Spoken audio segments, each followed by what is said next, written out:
Bismillahirrahmanirrahim. Alhamdulillahi rabbil alamin. Wassalatu wassalamu ala Rasulillah wa ala alihi wa sahbihi ajma'in wa ba'd. Yaqulu Allah tabaraka wa ta'ala fil kitabil munazzal ba'da a'udzu billahi minasy syaithanir rajim. Bismillahirrahmanirrahim.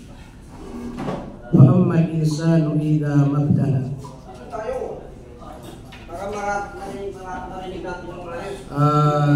ila akhir ayat.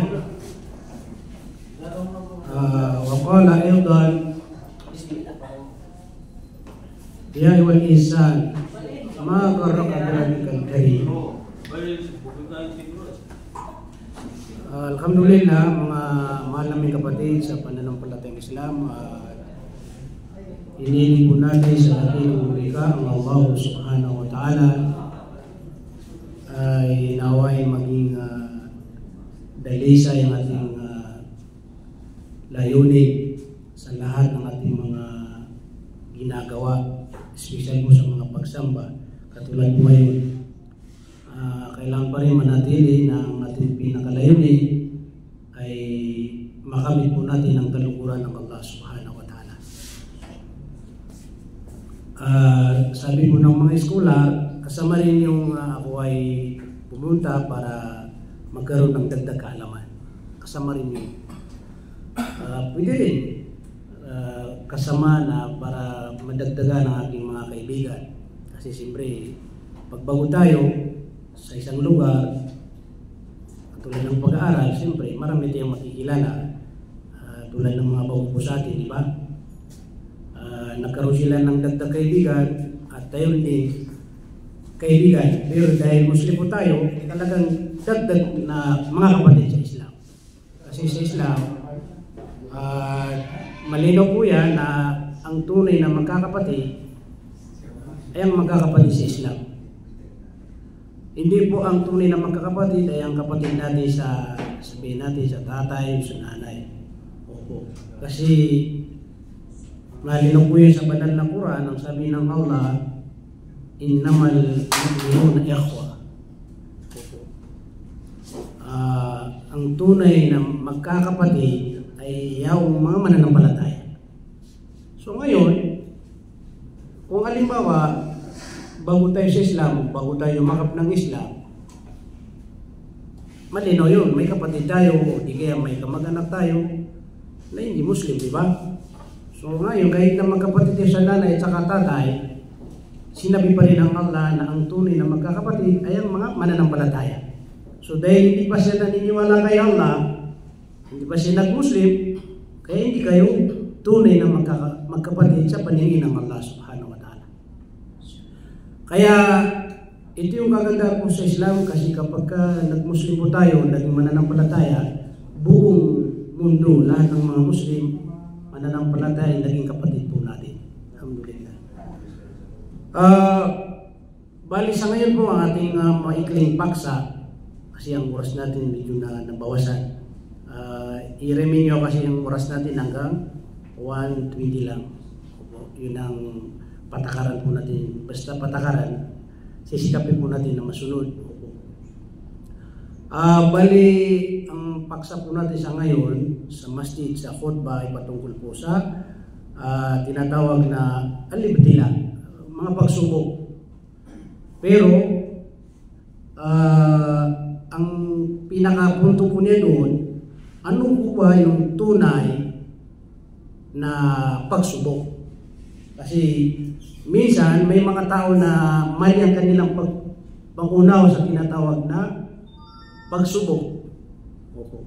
Minsan may mga tao na mayroon siyang makakamit na isang bagay na inisip niya ay maganda sa kanya o mabuti sa kanya, kaya minsan pinagmamalaki niya pa, ganito, nakakuha ng ganito. Yung pala hindi niya alam ay pagsubok.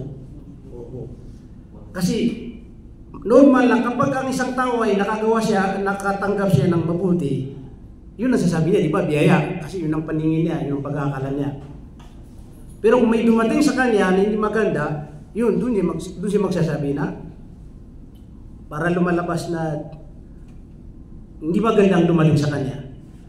Kaya binanggit niya yung unang-unang aya sa banal na Quran, sinabi niya, "Fa'ammal insanu idza mabtala." Kapag ang isang tao, sabi ng Allah subhanahu wa ta'ala, ay sinubukan, kumbaga maraming uri na pagsubok, katulad ngayon, maaari na halimbawa, may pusto ka doon sa panida ka sa, kung halimbawa, sa sa siwo, ang masyadong sa siwo, di ba? Siyempre, yung dumating doon, hindi maganda, parang sa atin, napakasama. Pero ang sabi ng Allah subhanahu wa ta'ala, sa oras ang tao ay sinubukan ng Allah subhanahu wa ta'ala sa pamamagitan na kung saan binigyan siya ng kanyang Panginoon ng maganda, paakramahu wa na'amahu, ibig sabihin pinagkaluban siya ng maganda sa kanya. Okay, na tumas ang posisyon, halimbawa nakakuha siya ng sasakyan, nakakuha siya ng kung anong mga bagay na kanyang natanggap. Hindi tinatawag na paakrama, pinagkaluban ng Allah ng mga bagay na ikabubuti niya, hindi kaya maganda para sa kanya. Wa na'amahu, at saka binyayan siya ng Allah subhanahu wa ta'ala. Siyempre, binata, nakapag-asawa. Siyempre, sino hindi magsasabi na hindi maganda, di ba? Siyempre, nakapag-asawa ka.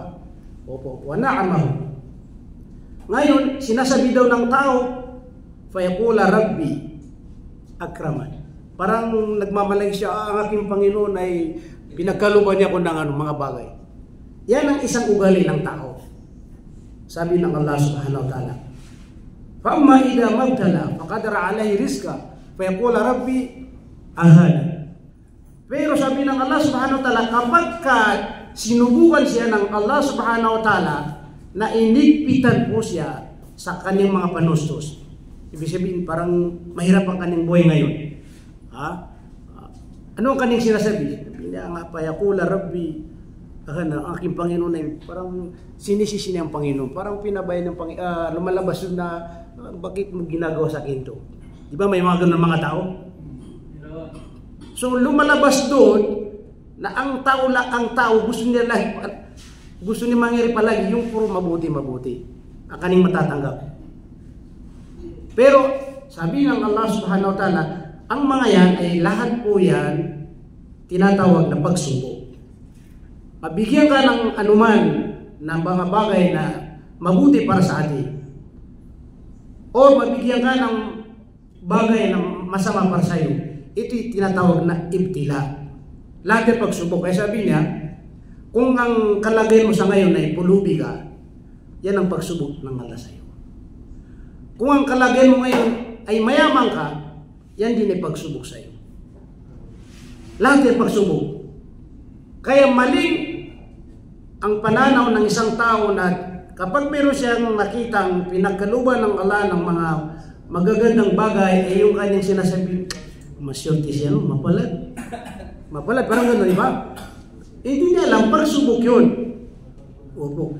Dahil ang tunay na pinakamainam na biyaya o taong pinalad ay walang iba maliban lamang sa taong kahit ano ang kanyang kalagayan, basta kabilang po siya sa taong sumusunod sa kagustuhan ng Allah subhanahu wa ta'ala. Kahit anong kalagayan ng tao, pag nakikita mo siya na nagagawa niya kanyang mga tungkulin bilang isang Muslim, nagdadarasa ng 5 bisis sa maghapon, tinatalikdan ng mga pinagbabawal ng Allah subhanahu wa ta'ala, nakakapagbigay ng oras na nag-aaral sa Islam, nakakapagbasa ng Quran, nagdidikar, lahat ang mga pagsambay nagagawa niya, sila pala yung sinasabi na tunay na kung saan binyayaan ng Allah subhanahu wa ta'ala. Meron siyang binanggit na hadith, ang sabi po niya, ang Allah subhanahu wa ta'ala ay kasama bainakum akhlaqakum. Pinagkalubang kayo ng Allah subhanahu wa ta'ala bawat isa sa inyo na kung saan kaugalian. Bawat isa sa atin may mga ugali tayo na magkakaiba tayo. Di ba sabi po natin may tao na ugali niya pagka halimbawa sa isang lugar gusto niya doon makaubos agad sa unahan. may isang tao, ugali niya, sa gitna kasi parang hindi nakikita sa gitna po niya. Mayroon din tao gusto niya lagi sa likod. Kaya hindi po natin masisisi yung mga taong palagi sa likod kasi yun ang ugali nila yun. Yun ang pinagkaloob ng Allah subhanahu wa ta'ala. Kahit papilitin natin sila, ba't hindi kayo po sa unahan? Kasi yun ang pinagkaloob ng Allah sa kanila. Di ba? So, ibig sabihin, may mga ugali tayo na walang nakakalam, maliban lamang sa Allah subhanahu wa ta'ala. Pero yung ugali daw, maaari na mabago ito. Kaya kung ang ugali po natin ay, ito ay parang hindi maganda, di ba? Maraming nainis sa akin, maraming nagagalit sa akin. So yun ay tinatawag na dapat yun ang baguhin. Kasi inna Allah la yughayyiru ma biqawmin hatta yughayyiru ma bi anfusihim. Kailanman hindi babaguhin ng Allah ang ugali po natin. Maliban lamang na tayo ang opo. Kaya kung ugali mo mabuti, alhamdulillah Allah panatili mo sa akin ito. Itong aking kumbaga ugali na mabuti. Yun ang ibig sabihin nun. So itidugtong ng Allah subhanahu wa ta'ala, kama kasamallahu bainakum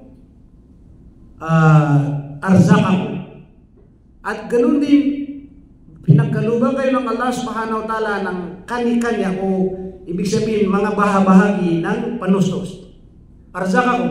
Okay, isi ganito talagang itong isang taon, ito ang kanyang makakamit na riski. Ibig sabihin panustos. Si ganito, ganito. Kaya kung halimbawa kaya sa Islam, hindi tayo pwedeng ibang para magkaroon ng silos. Bakit si ganito mataas ang sahod? Di ba? Minsan ito napapausap pa, di ba? Ako, tao tayo, normal yan. Siyempre, pagkasama natin sa trabaho, normal yun na bakit ako hirap na hirap, di ba? Pero ang sahod ko, ganito. Pero si ito, simple-simple lang. Ang sahod niya ay, di ba? Sa mga company ganun, kaya sinisilip natin yung minsan mga kasama natin. Kaya nagkakaroon tayo ng silos. Dahil tao tayo, ang gusto natin, yung bang karapat dapat. Bakit ako, hindi po yun makuha. Kasi tingnan niyo po, yung mga tao na sa mga pantalang, mga libro, di ba? Kung sa paghirap, talagang hirap na hirap sila. Pero kukundi pa rin ang kanilang. Kasi ito yung sinabi ng Allah, bawat isa sa atin, wala tayong magawa. Pinagkaluban ng Allah ng panusos na si Allah lamang nakakaya.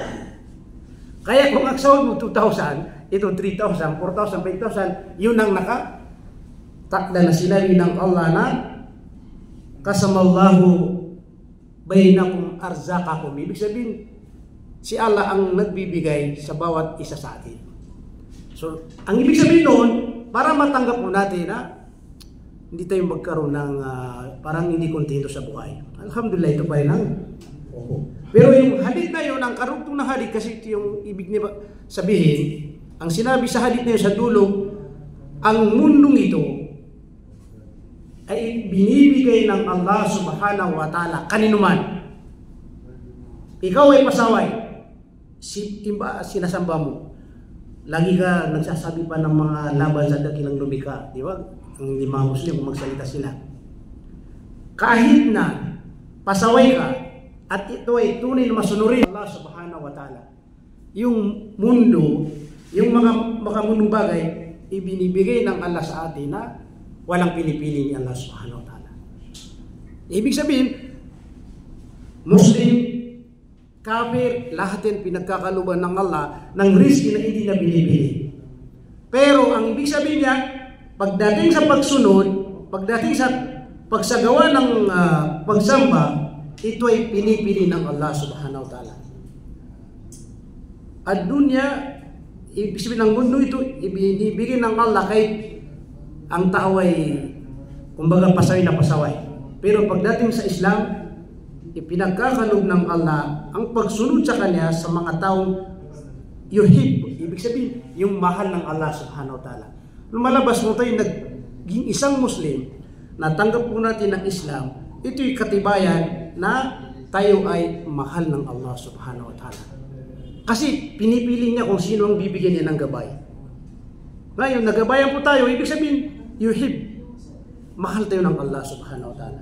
So lumalabas, yung hindi nagkaroon ng hidayah, hindi nagkaroon ng patnubay-gabay, wala yung pagmamahal ng Allah subhanahu wa ta'ala. So malinaw po ngayon na lumalabas, pagdating sa mga bunong bagay, lahat tayo pinagkakaluban ng Allah, pero ang mga ito ay lahat po pagsubok ng Allah subhanahu wa ta'ala. Pero ang pinakamainam na biyaya ng Allah ay yung tao na sa kanya yung pagsunod sa Allah subhanahu wa ta'ala. Okay. Sabi niya, ang pagsubok ng Allah subhanahu wa ta'ala, sigurado yan, na kahit hindi Muslim na, makakaraslas yan ng pagsubok ng Allah subhanahu wa ta'ala. Kasi hindi po na Muslim ka, ikaw lang, di ba? Minsan, may mga gano'n na nag-Muslim siya, ngayon nakaranas din ng pagsubok, parang nanghirap siya, parang malabas na maraming nararanasan na nahirapan siya. Tapos hindi niya matanggap, siguro dahil nag-Muslim ako, kaya may mga iba na bumibitaw, nanghihina. O di kaya, minsan yung pamilya niyan, dahil sa pag-Muslim mo itong nangyari. Ang totoo po, mag-Muslim ka o hindi, yung pagsubok ng Allah, darating at darating para sa atin. Di ba sabi, kalagyan mo pupulubi ka, umayaman ka, darating pa rin yung pagsubok ng Allah subhanahu wa ta'ala. Ang pinakamahalaga po sa pagsubok ng Allah, bilang tayo tunay na sumusunod sa Allah subhanahu wa ta'ala, ay paano tayo makapasa. Ngayon, lahat tayo mananampalataya. So may mga pagsubok na kanya-kanya para sa atin. So doon tayo titingnan Allah kung sino sa atin po ang tunay na. Kaya mayroon siyang hadith na binanggit na mahabang hadith. Opo, maaaring narinig nyo na sa panahon ng Israel sa mga nauna po na nasa atin. Mayroong nabanggit sa hadith na 3 mga tao na mayroon silang kani-kanyang kapansanan. Opo. Yung isa tinatawag na al-abras, yung may kitong. Pag sinabi may kitong sa aming Samaranaw, so lawas yan na kasabihin na mga lawas yan at darin turo sa ako ang Tagalog. Tigutlik. Yung kanyang katawan na parang nawala yung kanyang, di ba? Yun ang isang tao sa panahon yun. May kitong yun, kitong tinutukoy doon. May kitong po siya. Pangalawa, tao ay al-aqra, yung sa atin kalbo. Yun ang mas madali maunawan. Pero ang tinutukoy doon, yung tao na yun, hindi tinutubuan ng buhok. Parang sakit na yan, di ba? Tipos. Parang gano'n. Kaya siya hindi tinutubuan ng buhok kasi mayroon siyang karamdaman. Opo. Hindi man lahat ng tao gustong kalbo, di ba? May mga tao na talaga hindi sa kalbo. Yun ang pangalawang tao. Pangatlong tao, sa panahon yun ay a'ma. Ibig sabihin siya ay hindi nakakita. Bulag. Sinubukan sila ng Allah subhanahu wa ta'ala. Isang anghel, ipinadala ng Allah sa kanila. Ang anghel, siyempre, walang imposible sa dagirang lumika. Nagkatawang tao, naging tao na, katulad nila. Pinunta silang 3. At bawat isa sa kanila ay tinanong, ano po bang gusto mo sa buhay mo ngayon? Eh siyempre, sa panahon yun, kung anong kanilang problema, yun ang hiniling nila. Yung may kitong sabi niya, ang gusto ko ay magandang katawan, o magandang, so ibig sabihin, bumalik sa dati, yun ang gusto niya mangyari. Opo, ibig sabihin, magandang balat at magandang di ba? Mashallah, kasi siyempre yung dumating, utos ng Allah yun. Kaya ikaw, binigyan ng pagkakataon. Ngayon, ano bang gusto mo ngayon? Di ba? Siyempre, kung may problema tayo, yun ang automatic hilingin natin. Yung pangalawa, ganun din. Dahil siya ay tinutubuan ng buhok, sabi niya, ang aking kailangan ay tubuhan ng buhok makabalik sa dati. Yung pangatlo, siyempre, bulag, di ba? Automatic, ang hiniling niya ay makakita po siya. So dahil sa walang imposible sa dakilang umikat, automatic, kung marunong sa pelikula yung mga magic, siya lang pa kaya, innama amruhu idha arada shay'a ay yaqula lahu kun fayakun. Ang Allah katotohanan kung ano man ang kanyang nais, gustong mangyari. Kun, tapos na. Ibig sabihin, walang problema. Automatic yan, kung anong kailangan nila, lahat sila. Kaya sa pelikula, kung bibilib ka doon, dapat mas bilib ka sa Allah subhanahu wa ta'ala kasi si Allah iba yung sa kanya, di ba? Pagkatapos nun, Ano po bang kailangan niyo sa buhay? Kasi siyempre, okay na ngayon, di ba? Wala na yung kalbo, ginawa yung katawan. Siyempre, susunod dun, pamumuhay, di ba? Panustos, para makakain ng mayos. Kailangan namin panustos, kabuhayan. Binigyan sila ng, sa bagay sa kalit, kamilyo, kambing, para maghipunan nila. So, dumaan yung matagal na panahon kasi iniwan siya ng anghel. Ngayon, namuwi na sila. So dumami na yung kamilyo nila, dumami na yung kambing nila. Ibig sabihin, naging mga mayaman sila ngayon. Sabi ng Allah subhanahu wa ta'ala sa isang anghel, subukan ulit sila kung sino sa kanila ang marunong. Kumbaga, yung anghel, nagpakita siya ngayon na isang matandang pulubing-pulubi na kunwari para bang naligo doon sa isang lugar na ang lugar na yon ay nandun na yung tinatawag na dating may kitong. So, katulad na nakikita natin, matanda na humingi ng tulong. Sabi ng ano kasi siyempre, may mga garba ngayon dahil siyempre yumayaman na, di ba? Yung kuwan. May matanda doon humingi ng tulong. So, inarap niya ngayon. Sabi niya, oh matanda, anong kailangan mo? Sabi niya, baka mabigyan mo ako ng tulong kasi may pupuntahan po siya. Hindi niya kaya mapunta kasi wala siyang pamasahin, yun ang ibig sabihin, at saka walang pagkain. Pagsubok ka, sinubukan ng Allah subhanahu wa ta'ala. Sabi niya, wala akong ibibigay sa iyo. So ibig sabihin, nagkaroon ng yung taon na yun, yung maman na nakalimot na. Di ba? Parang ganun. Ngayon, nagsabi na ngayon yung kwan. Matanda kasi ang giliw na inutusan ng Allah subhanahu wa ta'ala. Sabi niya, ang alam ko, dati may nakapagsabi na kayo daw ay galing sa ganito. May problema, pulubi, walang-wala. Pero pinagkalubang kayo ng ala. Galit na galit daw yung abras, yung may kito. Sabi na, ba't mo nasabi yan? Hindi mo alam, ito ay naman ako sa mga magulang ko. Dati na ako mayaman na hanggang ngayon.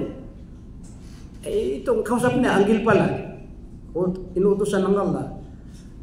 Ang sabi niya, kung nagsasabi ka ng totoo, okay, walang problema dyan.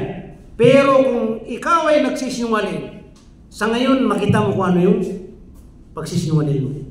Walang imposible sa dakilang lumika. Bumalik siya sa dati. Automatic, naging ano na siya ngayon. Yung pagkain din siya. Bumalik sa pagka-abras. Automatic, wala na yung mga kayamanan niya. Kasi ang tagapagligtas, subhanallah. Wala na. Ngayon, wala na yung tao kasi ang giliyon. At pumunta naman doon sa pangalawa. Yung pangalawang, hindi tinutubuan ng buhok. Ganun din. Kung anong ginawa niya sa una, ganun din. Hanggang sasabihin na ito, ang aking kahilingan sa inyo. Yung mga isinagot, pare sila ng kasagutan. Sabi ng patanda, kung ikaw ay nagsisinungaling, makita mo ang pagsisinungaling mo. Automatic, wala na rin. Bumalik siya sa kalbo. Subhanallah. At nawala rin ang kanyang mga ari-arian. Saan pumunta pangatlo? Doon sa may bulag. Ito yung lesson dito na kumbaga makukuha natin doon. Nung nakita niya yung matanda, yung bulag, agad-agad nila, pero kumbaga, tayo, ano bang problema natin noon? Sabi niya, ganito. Lahat ibibigay ko sa iyo. Sabihin mo, kung ano man ang kahilingan mo at kaya mo ibigay ko lang siya para makuha mo lahat ng kagustuhan. Subhanallah. Anong sinabi niya? Sabi niya, ikaw lang ang nakabasa sa tatlong sinubukan ng Allah subhanahu wa ta'ala. Alam mo, may kasama kang kalbo, may kasama kang may kito. Lahat ko sila napuntahan para subukan, pero nagmalaki po sila, nakaligtan nila ang Allah subhanahu wa ta'ala. Pero ikaw ay hindi ka nakalimot. Ito yung sinasabi ng Allah subhanahu wa ta'ala. La in shakartum la azidannakum. Kung kayo matuto magpasalamat sa Allah subhanahu wa ta'ala, dadagdagan at dadagdagan ng Allah subhanahu wa ta'ala ng mga bayan. Kaya ang sabi niya sa kanya, manatili ang mga ari-arian mo at manatili ikaw ay nakatingin. Ito yung sinasabi niya na may mga ipinagkaloob ng Allah sa atin po. Na ang karapat dapat ay matuto tayo magpasalamat sa Allah subhanahu wa ta'ala. kung anong mayroon tayo, halimbawa, naramdaman natin na medyo umakat tayo ng kunti, di ba? Kasi sahod mo ngayon, tumaas na, di ba? Ngayon, naging ano ka. Mas dapat gawin natin ay mas dadagdagan natin. Ihitan pa natin yung ating pagsasagawa sa mga pagsamba sa Allah subhanahu wa ta'ala. Sa maraming mga biya dyan, dagdagan pa yung kanya. Kaya sana po ang mga kapatid natin na laging nagsasadaka, parami pa rin Allah. Kasi isa rin po yan sa pagpapasalamat sa mga biya. Saan tayo kumukuha ng diba? Lahat yan mula kay Allah subhanahu wa ta'ala. So walang imposible sa dakilang lumika na ngayon mataas ka ngayon. Automatic pwede ka ibaba niya. Kasi maraming mga klase, sabi ng isang scholar, marami ang sundalo ng Allah kapag ginamit niya na mabagsak ka kaagad. Lindol, di ba? Pwede maglindol. Yung bahay mo na pinagpaguran mo sa loob ng 10 taon, lindol, bagsak na, di ba? Grabe, yan pa, hindi pa tapos. Yeah. Baha. Di ba? Ilan ang mga bahay, sasakyan, mga biglaan yan. Okay, ang tinutukoy po natin yung may pananampalataya. Kung mayroong mga halimbawa, nakasama doon, kasi sabihin natin, dalawa po yung may pagsubok, ito ay lahat lahat galing sa Allah subhanahu wa ta'ala, sa mananampalataya, ito ay tinatanggap po niya. So, yun po mga kapatid namin sa pananampalataya. Kung anong mayroon tayo, ipakita natin po sa Allah subhanahu wa ta'ala na hindi tayo nakakalimot. Kaya dagdagan ng oras sa pagsasagawa ng mga pagsamba. Halimbawa sa oras, sa pagsala, ngayon, ngayon, magsala ng duhur, kung kasama ka sa jama, mga 7 minutes, parang gano'n, 8 minutes, hindi pa abot ng 10 minutes. Mabilis yan. Yung sa mga sunna, 3 rakat lang, 3 minuto lang, tapos na, di ba? Kaso lang minsan, tinatamad tayo. 2 minuto, 3 minuto na magsunna tayo, hindi pa natin kaya. Di ba? Pero kung makamunong bagay ang ating inaharap, wala, kahit ilang oras yan. Hindi tayo inaantok. Overtime, di ba? Sabi nga nila. So, mapapansin natin po dyan na pagdating sa pagsamba, talagang susubukan tayo ng Allah doon kung gaano natin ito isa sa buhay. Opo. Kaya, sana po ay maging dahilan, maging sanhi, na humihin ang ating iman o pananampalataya na ang dahilan ay makamunong bagay. Para hindi po tayo matulad sa binanggit ng Allah subhanahu wa ta'ala sa Quran, Ya ayyuhal insan, ma gharraka bi rabbikal karim alladhi khalaqaka fasawwa. Itong ayat babanggitin sa kabilang buhay na kapag isang tao ay namatay po siya na hindi siya nagkaroon, hindi niya nakamit ang kalukuran ng Allah subhanahu wa ta'ala, itatanong sa kanya. Alam ng Allah kung anong dahilan, pero itatanong pa rin ng Allah subhanahu wa ta'ala. O aking alipin, o sangkatahuan, sabihin ng Allah subhanahu wa ta'ala, ma gharraka bi rabbikal karim. Ano po ba ang naging dahilan na kumbaga naharangan ka o hindi mo nagawa yung tungkulin mo bilang isang mananampalataya sa Allah subhanahu wa ta'ala? Ano bang dahilan ba't hindi ka nakapagdarasal ng duhur? Ano bang dahilan ba't hindi ka nakapagdarasal ng asar? Ano bang dahilan ba't hindi ka nakapagdarasal ng maghrib? Dahil ba sa mga mundong bagay lamang? Kasi doon ka na lang pumupokus. Wala na yung pagdarasal, wala na oras, basta lang magawa mo yung trabaho mo. Di ba may mga ganun? Kahit na hindi makapagdarasal, basta lang, hindi, trabaho ko to, kailangan matapos ko to. Priority niya yung makamundong bagay. Kaya yun ang sasabihin sa kanya. Dahil hindi niya nakamit ang kapatawaran ng Allah, sabihin niya Allah, ano bang naging dahilan? Ano bang nakahadlang sa iyo na hindi mo nagawa ang tungkulin bilang alipin? Na samantala, ako ang naglikas sa iyo, sabihin ng Allah subhanahu wa ta'ala. Kala ka pasawa, ako ang gumawa sa iyo o naglikas sa iyo, pinagkalubangan ng lahat. Bawat ano po, bahabagi ng katawan po natin. So ito po yung mga salita na kung saan pinapaalam sa atin, pinapaunaw po sa atin na abang may buhay po tayo, magpapatuloy po tayo sa mga pagsunod, pagsagawa sa mga kautusan ng Allah subhanahu wa ta'ala. Anong oras po natin? Mas maganda siguro dahil may mga bago po tayo. Ang tamang-tama. Abang hindi pa nakapag-signal si Jalil, baka meron tayong isa o dalawang katanungan na pwede natin na masagot. Sino po sa atin ang kukuha sa isa o dalawang na katanungan po? Bismillah.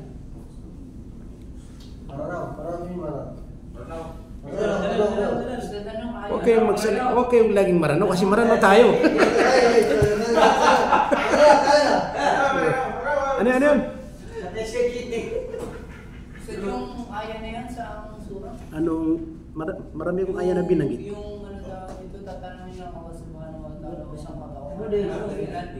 Anong kailan kung bakit hindi ka nasa bawang ka? Sa mga maikling sura yata, hindi ko maano. Sa mga sura na malapit dun sa suratul Fajr. Nandun na.